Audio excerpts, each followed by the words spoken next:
মেয়ের হলো 5 নম্বর সেক্টরে বাড়ি। মেয়ের নাম কান্তা। মেয়ের অত্যন্ত ভদ্রনম্র, 77-এ জন্ম। তার একটা মাত্র মেয়ে আছে। তার স্বামীটা মারা যাওয়ার পরে সে আর বিয়ের সাথে চিন্তা ভাবনা করে নাই। 5 নম্বর সেক্টরে 6তলা বাড়ি রয়েছে। এখানে বাবা মা তাকে, বাবা মা এখনো জীবিত আছেন। বাবা মা তাকে 2টা ফ্ল্যাট খুশি হয়ে দিয়েছেন।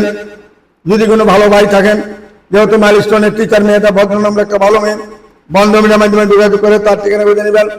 তারপরে মেয়েটা হইল উত্তরাতে 14 নম্বর সেক্টরে বাড়ি, 7 নম্বর রোডে। অত্যন্ত ভদ্রনম্র, বাবা জয়েন্ট সেক্রেটারি ছিলেন। জয়েন্ট সেক্রেটারি হিসাবে সে একটা প্লট পেয়েছিলেন। সেই প্লটে সে 4তলা বাড়ি করেছেন, আর বেশি করে নাই। অনেক আগেকার দিনে এই বাড়ি করেছেন উনি। প্রথমবার উনি তখন 4তলা ফাউন্ডেশন করা ছিল, সেইভাবে করেছে। তার 2টা মাত্র মেয়ে, এক মেয়ে কানাডা আছে আর এই মেয়ে বাংলাদেশে আছে।